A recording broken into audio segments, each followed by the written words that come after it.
There's no question that the global pandemic has launched our society and the economy into a new way of operating, and businesses have had to respond to the crisis by adopting new models and accelerating their digital transformation initiatives. Amongst all of this, massive threats and risks have been posed to cybersecurity. So with a new mobile workforce and increase in the attack surface, this has brought cyber leadership teams to react by quickly rolling out strategies to keep their operations running smoothly and resilient in order to tackle the uncertain future. Hi, and welcome to the Cyber Leadership Hub Roundtable. My name is Carmel Zain and I will be your host for this webcast. With us today, we have an all-star panel, and I will briefly introduce the three of them. We have Phil Zongo with us today, who has 15 years experience consulting to the Big Four firms and is an Amazon best-selling author of 5 Anchors of Cyber Resilience. Next, we have Darren Argyle, who is the Chief Information Risk Officer at Standard Chartered Bank and top 100 Global Chief Information Security Officers. And lastly, Jan Schroeder, who has been with PwC for over 30 years in various leadership roles and has experience with more than 50 regulators globally. And this was only a very abbreviated version of all of their bios, and we're very, very happy to have them here with us today. They'll be sharing their experience and knowledge with us on how to rise above all the chaos and play your part in adopting strategies within this ever-evolving environment. So welcome and thank you for joining us. Thank you. I might just start with a kind of a question to set the scene for everyone, and I might direct this one to you, Darren. So from what you have been seeing amongst everything that's been happening, how do you think organisations have been adapting their business models to this new environment? So I think what we've observed is this rapid acceleration of digital transformation. In fact, the big joke at the moment is who led digital transformation of your company? Was it the CEO, chief technology officer, or COVID? And actually, COVID has had the biggest impact on digital transformation of any organisation across the world, good and bad. And, COVID for sure has really impacted things like, the physical and manual activity that we looked at previously. And we've seen things like, manual things like printing that we did take for granted in the office is no longer allowed as a security measure in many regards. So overnight, things like that stopping. So how do we sign those contracts that we used to use a wet signature to, because now we can't print? So there's lots of kind of knock-on effects, really. And of course, all the face-to-face meetings were replaced by new digital video solutions. And many were forced to accelerate, cloud-based solutions for the very first time. So huge changes in the ways that business have had to adopt to this. And, now with the use of cloud, do we continue to use that across our corporate networks, which a lot of them start creaking when everybody's working from home and using digital? So, a much more significant adoption and rapid acceleration of cloud-based technologies. And also, I think one of the things just to kind of close out on is, across all sectors, meetings and travel is probably one of the first things that have been significantly impacted. Some business simply have gone out of business completely. Down to a whole travel and hospitality are those two, that have suffered probably the greatest, whilst many others actually have thrived. And if you look at things like food delivery, online shopping, they've done remarkably well through this. But there is the wider ecosystem to think about as well. We think about supply chain and the risks of, suppliers going out of business that you might have depended on. So there's the resilience factor that then comes into it as well. So there's been winners and losers actually in this. Yeah, definitely. And as you said, I guess no one could have prepared for this as it was brought on by a pandemic, by COVID. So there's been rapid rollouts of technologies. And of course, this has come with many risks. So I might direct the next question to Phil. So with these new rollouts. Obviously, the emergence of a hybrid workforce has been one of them. Have you seen any risks that have been associated with these, and could you talk us a little bit through that? Yes, certainly. And just to extend on what Darren has already alluded to, the rapid acceleration of digital transformation itself has brought in, added benefits to the business. We're now able to work remotely from anywhere, anytime. But as we know, that digital transformation or technology is a double-edged sword. So with any new technologies also comes new threats and vulnerabilities. Some of them we know now, and some of them we are able to comprehend in terms of their impacts and likelihood to different businesses. There may be three of them that stand out for me. Number one is expanded attack surface. So the traditional enterprise security perimeter that is protected by your traditional firewalls, intrusion prevention systems, and proxy servers has further dilapidated as businesses have had to respond to the impacts of COVID. And by that nature, adopting remote working tools like Zoom has created, additional attack surfaces which can be expected to gain access to your crown jewels. So there's more work for security teams to be able to use limited resources to protect a wider enterprise network. The other issue as well relates to not just to technology, but as you know, cybersecurity is first and foremost about people. Cybersecurity teams for the last 10 years have been fatigued. They're dealing with a barrage of cybersecurity threats, some of them 200,000 threats per day. And that's quite challenging. The emergence of COVID has further complicated this equation because a lot of companies with tighter budgets, they are going into hiring freezes. They are laying off IT and security staff. So we've got smaller teams that now need to deal with more sophisticated and higher volumes of cybersecurity threats.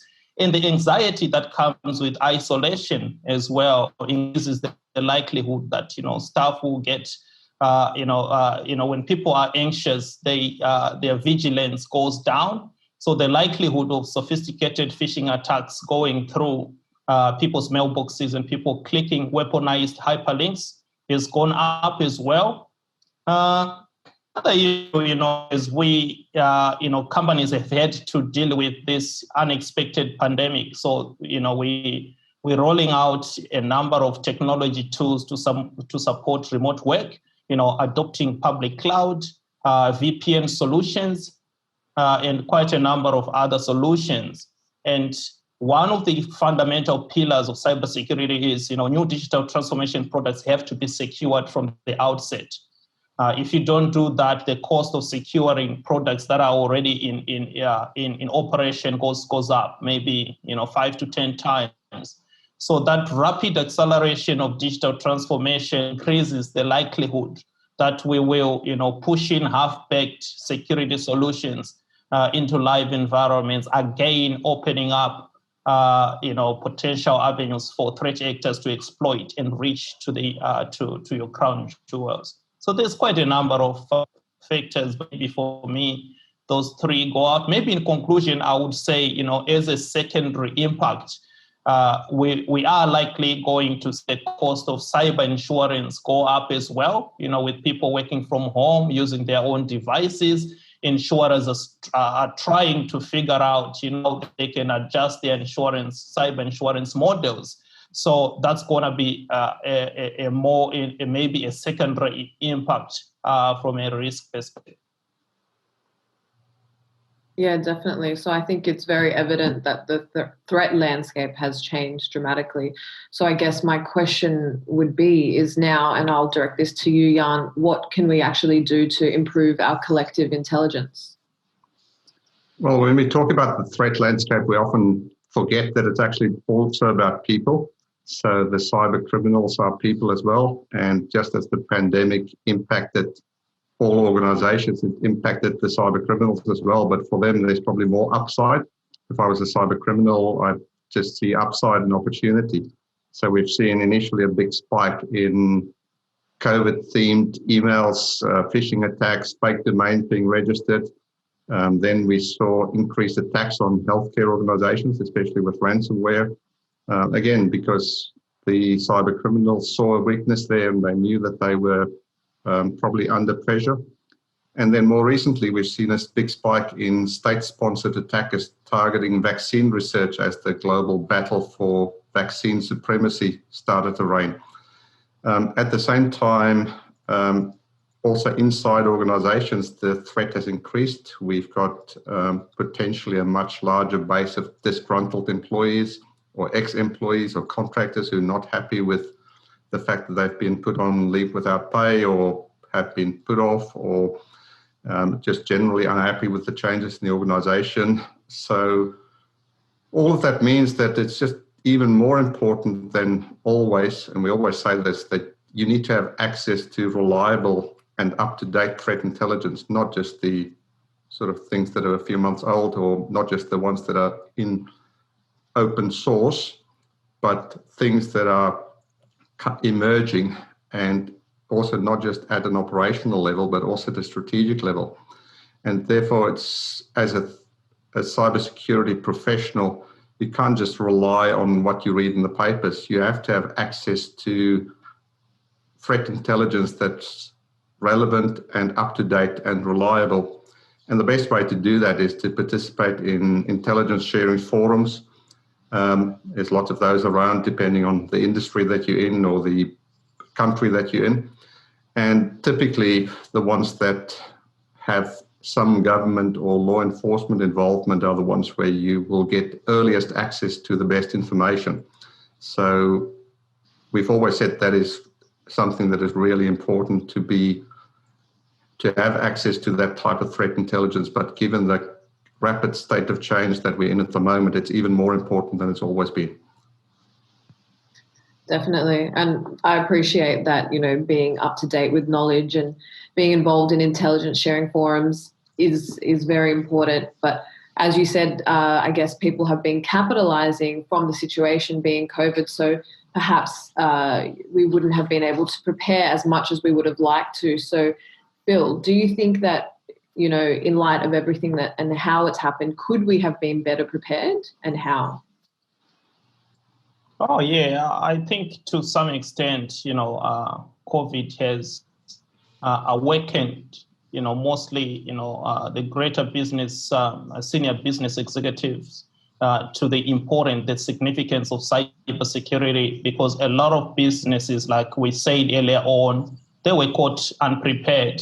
And to be fair, in as much as a lot of businesses had business continuity plans in place, it was very difficult to foresee the exact circumstances around COVID because this is unprecedented. So I'll give you an example. I know a number of enterprises that had, proper business continuity plans, and they had, business continuity planning sites. So if they couldn't access maybe their head office, they could go work at a business continuity site. But, with COVID, that was impossible.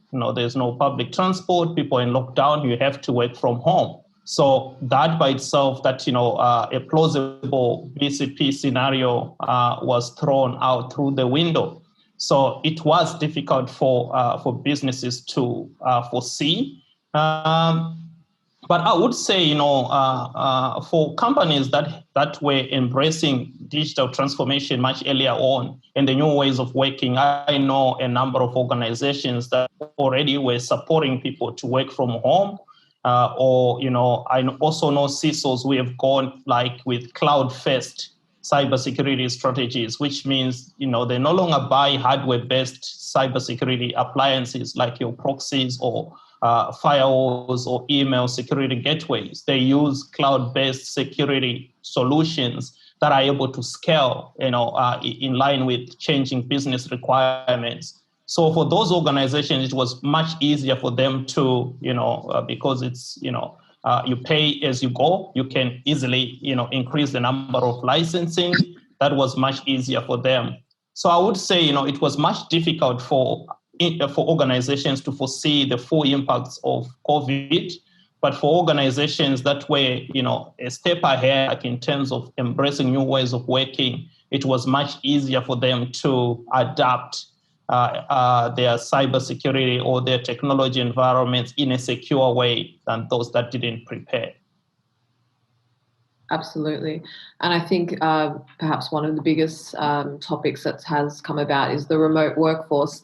And I know, speaking for myself, I've adopted a new way of working. Sometimes I might jump onto my personal laptop to respond to emails. I'm bringing data home. I have the distraction of my daughter running around. So Darren, how are we able to maintain a security culture within this remote workforce and with the people who are working from home?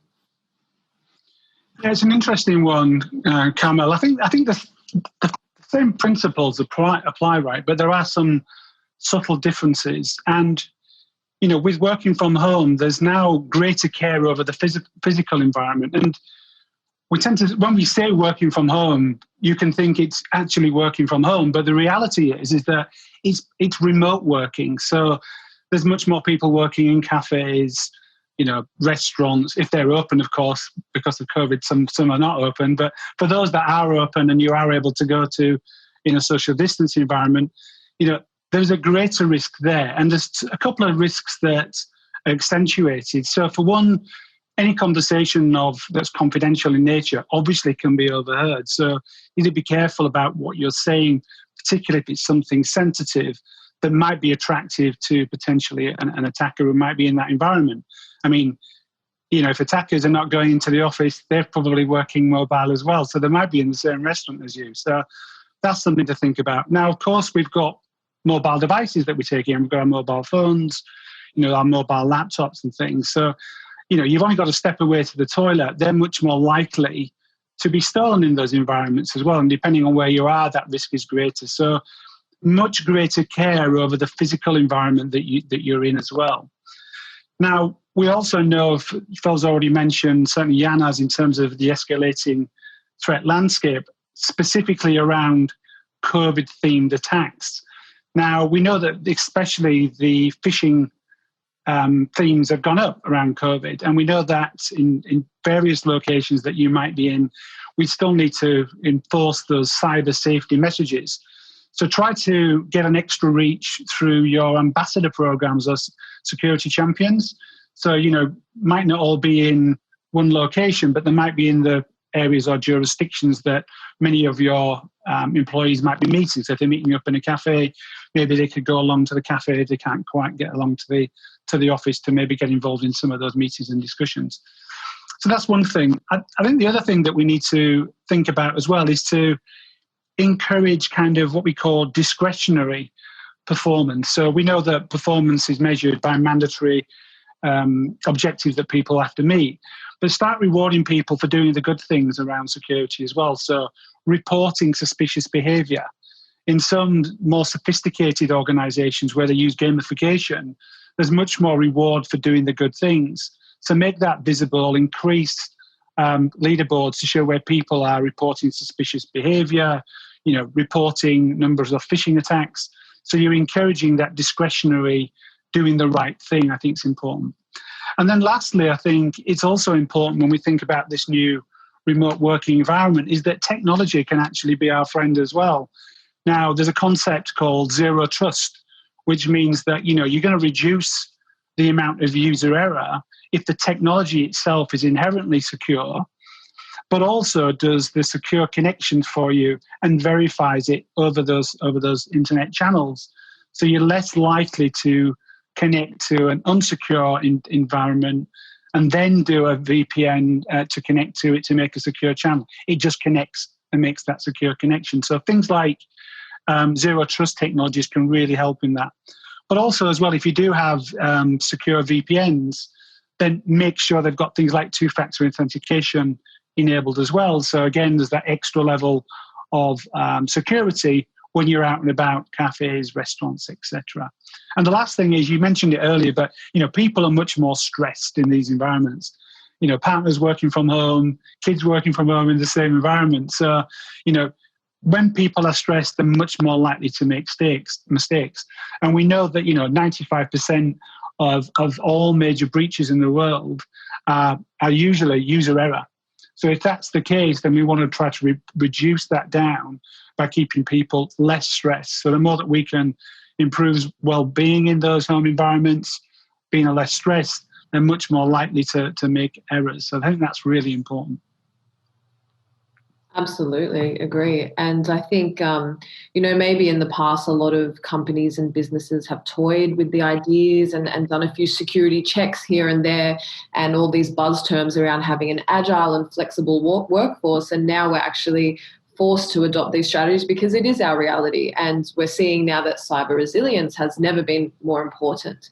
So I guess now moving into, enterprise level cyber strategies, I'll direct a question to Jan. What do you think would be the key steps in terms of an enterprise cyber strategy and implementing them?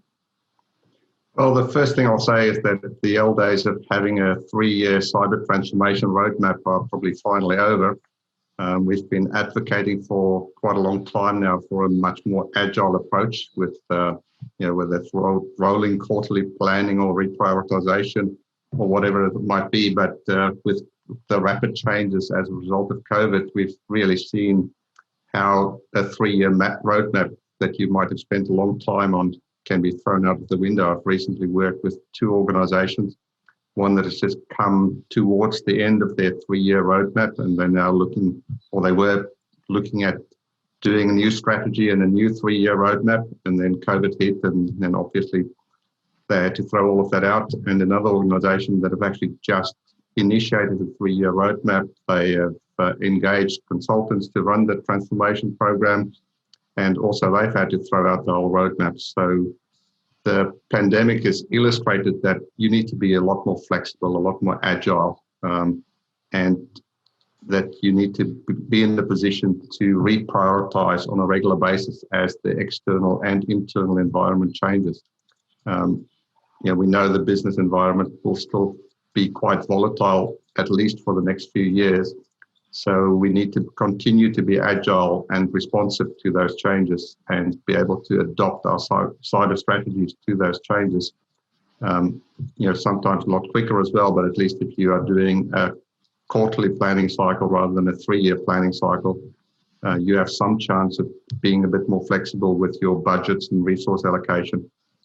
And then at the same time also ensure that you prioritize based on today's realities and not on the realities of last time you might have done a risk assessment, because things have changed and your priorities might have changed. So if you're too stuck on the things that you might have wanted to do or that were in your plan, and then you're probably going to spend money or spend your resources on the wrong things. That's right. And I mean, security teams are already under a lot of pressure. So I guess practically, and this is for you, Darren, what can CSOs and their senior leadership teams do, and how can they help their teams during this time? Yeah, I mean, I've taken some of these practical steps myself. I've got a fairly sizable team right across the world, different countries, different environments. Some working from home in very difficult circumstances, some working from home and they've got their own office environment. We've got some people in countries where it's very difficult, where the influence of COVID has been much more tighter. So, very different situations depending on where you live in the world. You've got some coming out of lockdown, some still very much in lockdown. And what I've found has been tremendously important, actually, is keeping that rate. This is the CSOs to their teams and the leadership teams doing it to their teams.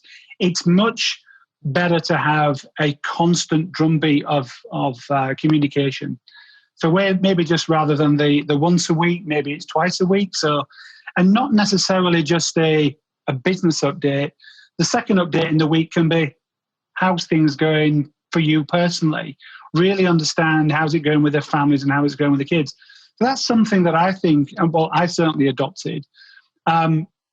The opportunity to really understand their unique circumstances is really important, and look at how you can help them. Simple thank you, always good. I mean, when you look at, any culture program anywhere in the world, COVID or non-COVID, you'll find that saying simple thank yous for doing a job well done, it's still the most important thing you can remember to do. So, don't forget to do the very basics. And the other thing I think that's really important is in our industry, we tend to have this perspective of around, we've got a skill shortage.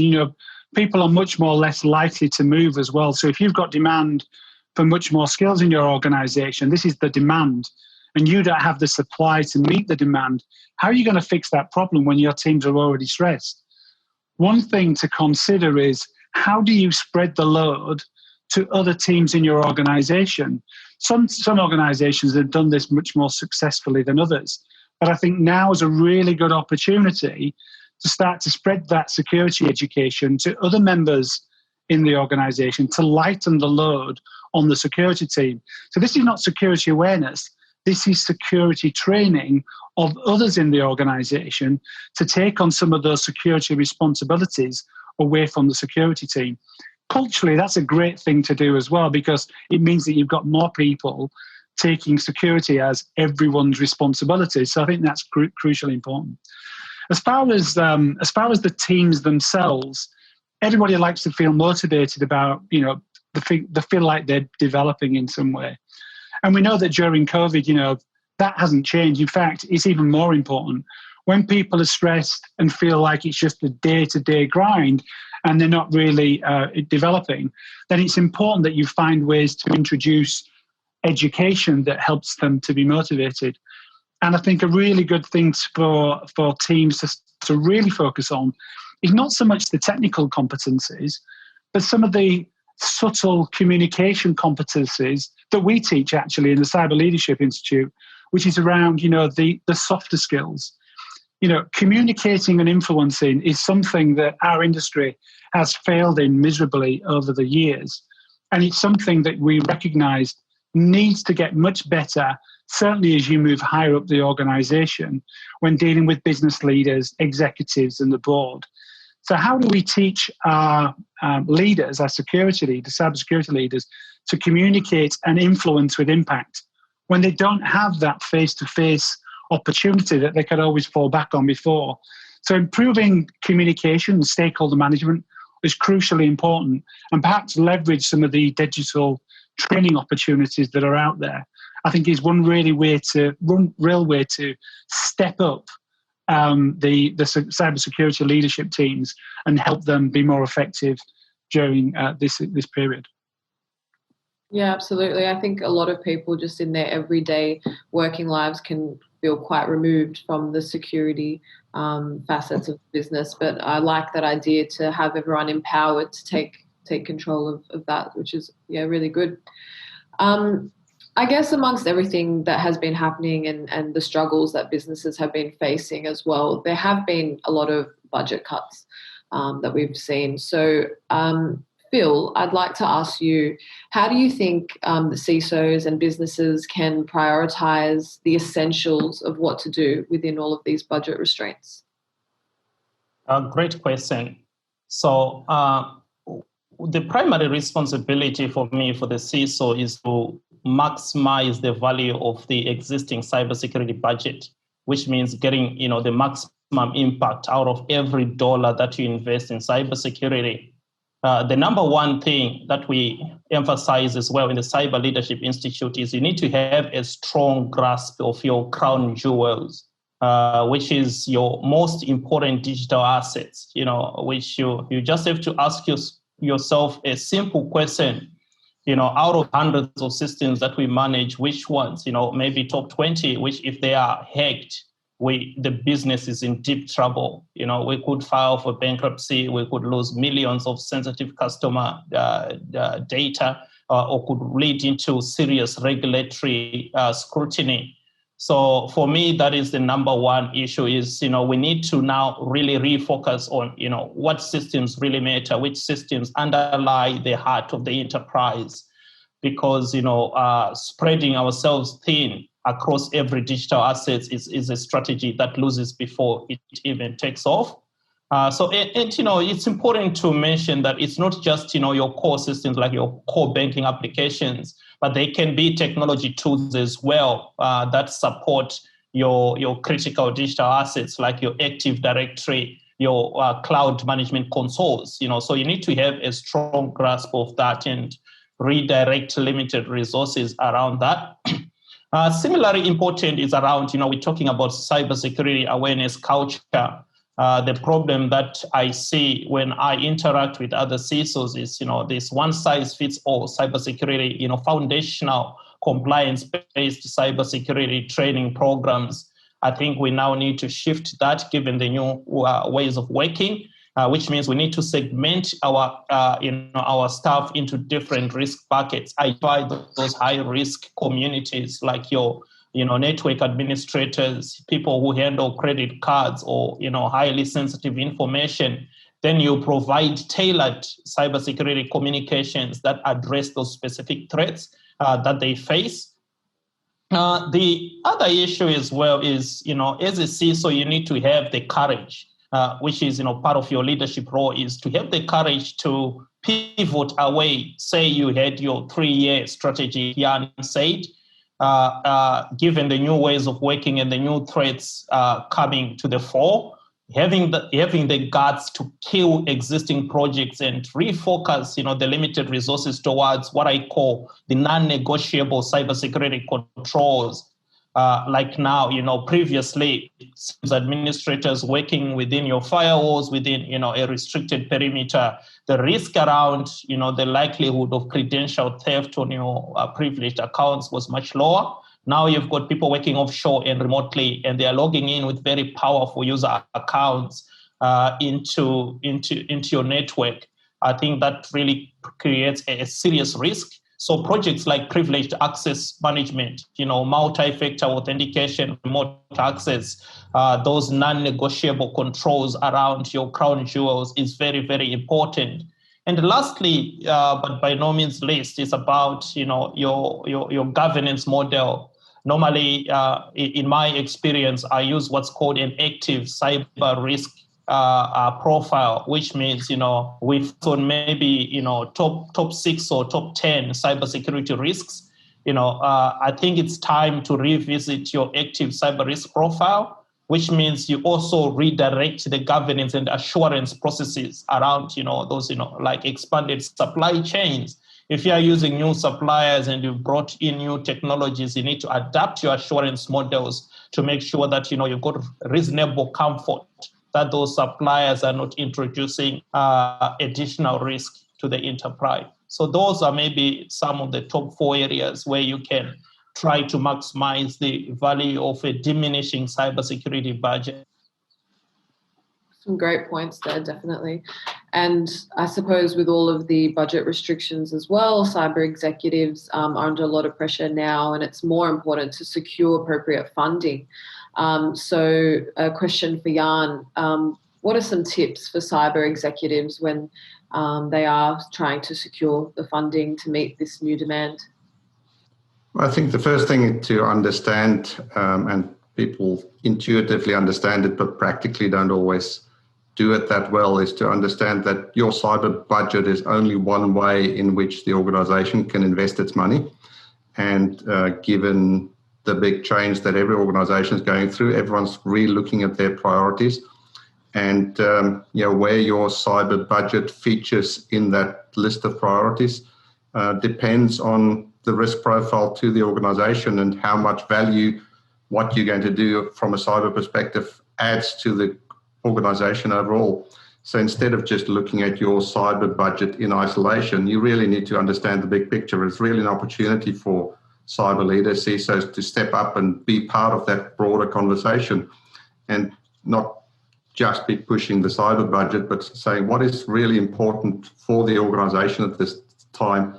How do we prioritize not just the cyber budget or not just within the cyber budget, but actually across the whole portfolio of what the organization is going to be spending?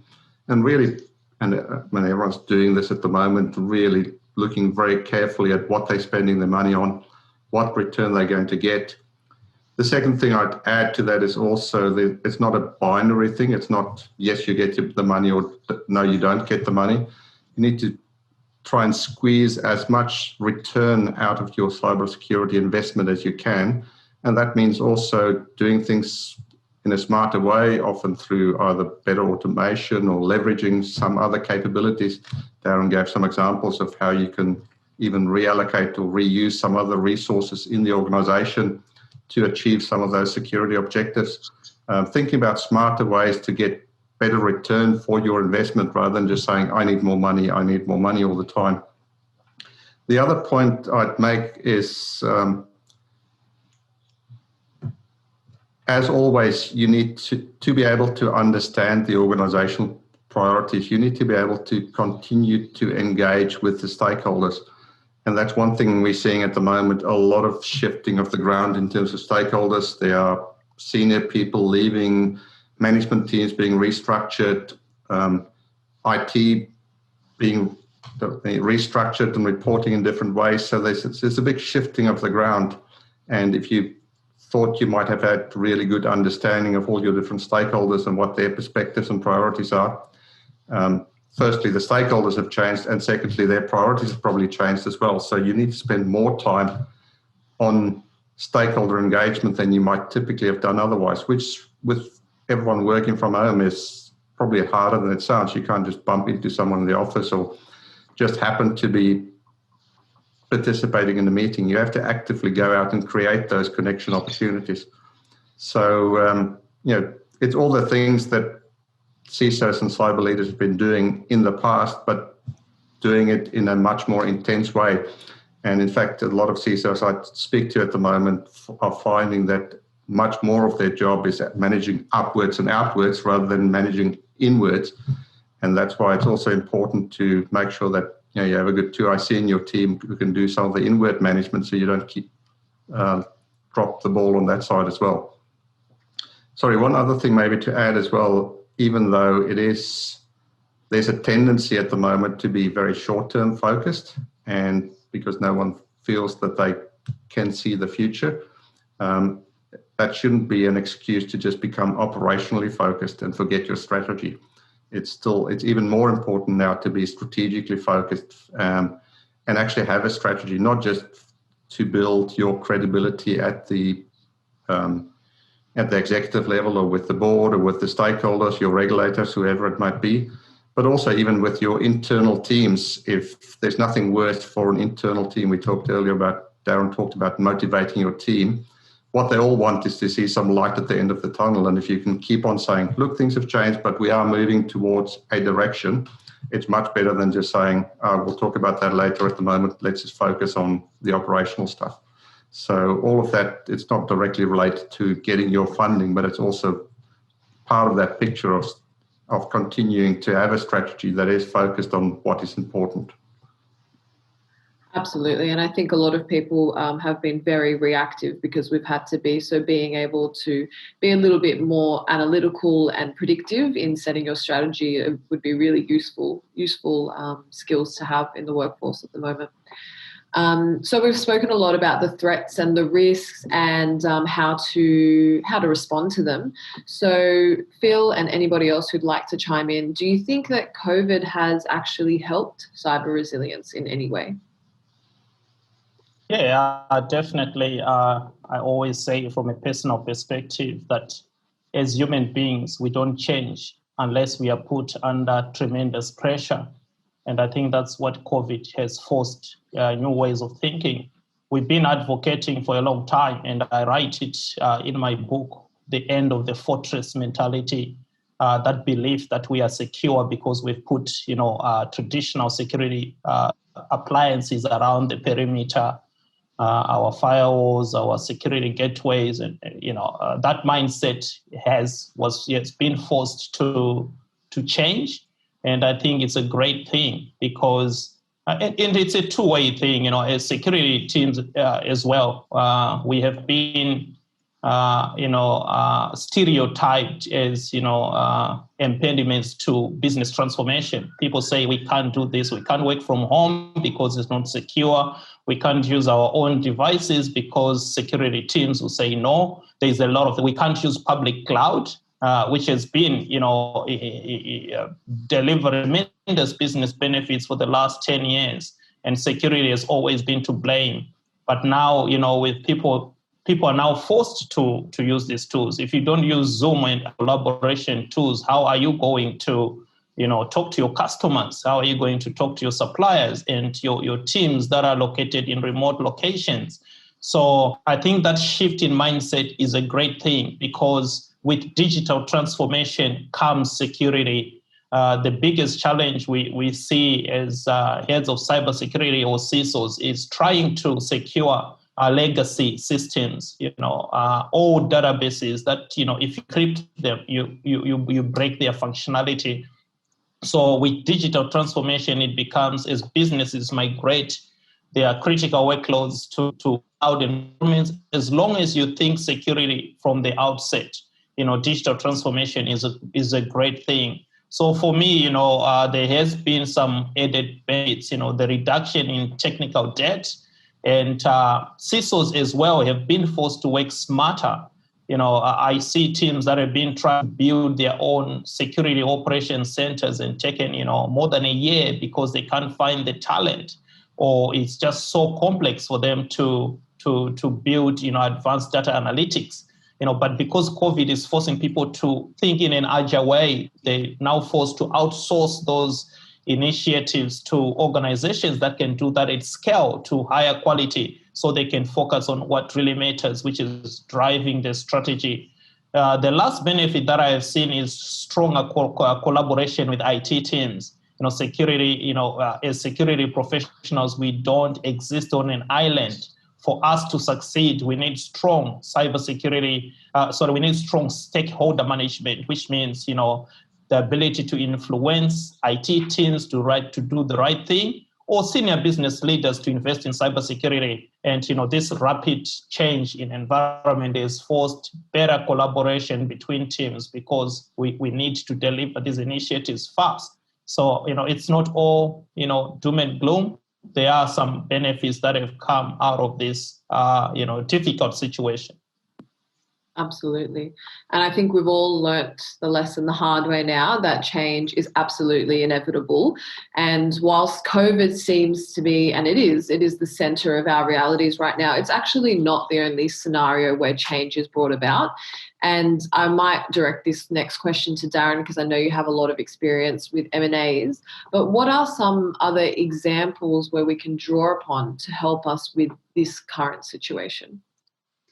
So I've got a little bit of grey hair, so I'll be giving my age away if I tell you that I lived through 2000, the year that when we thought all the clocks were going to strike midnight, every technology and business leader held their breath thinking, oh my God, what is going to happen? And actually, nothing did happen. Now, did nothing happen because we prepared ourselves better? Probably. And I know I worked for a company at the time where we did significant amount of planning, scenarios, testing. And I think all that testing comes to another thing that I think is hugely important. And I think the title, we talk about business continuity planning, and that's obviously what we were talking about in year 2000. But really, it's about resilience planning, planning for the business to be resilient. So I think a little bit more thought about that upfront is crucially important. But it's not just about, finding somewhere where you can host your employees, as Phil mentioned, in an offsite location. They're now actively mobile. They can be anywhere. So those hot sites where people used to sit in a different office because they couldn't sit in their standard office is no longer the case. So we have to test for a mobile working environment. That's crucially important. And yeah, you're right. M&A has been crucially important to me over the years, and I've worked through some very big mergers and acquisitions. But one of the secrets to success I've found in all those circumstances, and this applies to CISOs and senior leaders right across the world, is these big changes will happen with or without you. So it's really important that senior leaders, senior cybersecurity professionals have established those really important rock-solid relationships so that at the time when these things happen, they get actively engaged in the process rather than being an afterthought. And we all know that bolting security on afterwards is a recipe for disaster. So we've been very fortunate, I think. Some of the hard work that senior leaders have put into those stakeholder relationships have really paid dividends. And I think the organizations that will fare well, not through this crisis, through any future crisis, will be those who invest in senior stakeholders with the IT leaders, their peers, peer organizations, and many of those senior stakeholders that are involved in those big digital transformations across the world. And the last thing is, of course, is that with digital transformation, pretty much like a Formula One racing car, they want to accelerate. But a Formula One racing car can't accelerate knowing that it hasn't got good brakes. So having good brakes is like the cyber resilience, the cybersecurity organization. We can actually help an organization move faster through digital transformation if they get security right in the very beginning. So it's all about secure by design principles, building those relationships early on so we're not having to bolt things on afterwards. Absolutely, yeah, really good point. And I know that a lot of people, senior leadership and businesses get really caught up in the operational aspect of their work day to day. So it's really important, I guess, to look beyond that and think about all of these strategies, tactics and stakeholder management that you might not otherwise consider. And I know that all of you are involved in the Cyber Leadership Institute. I guess I'd like to hear a little bit more about this and what makes this kind of different. I know you've developed a cyber leadership program.